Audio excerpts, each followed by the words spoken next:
ৰাইজে সবে মিছ কৰিছে, ৰাইজে UPPL চৰকাৰ মিছ কৰিছে।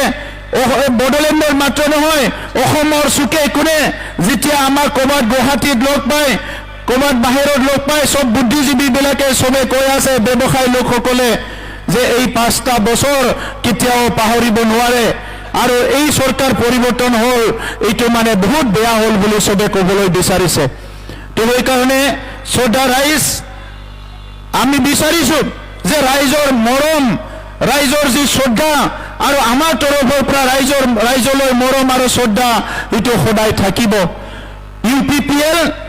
UPPLৰ কাৰণে জনগণ ফাৰ্ষ্ট, আমি ৰাইজকে সবচে প্ৰথমত থৈছোঁ। UPPLে সদায় ৰাইজক প্ৰথম স্থানত হ'ব, তাৰ পিছতে বাকী কথা চিন্তা কৰিব। কিন্তু BPFৰ নীতিটো এইটো নহয়।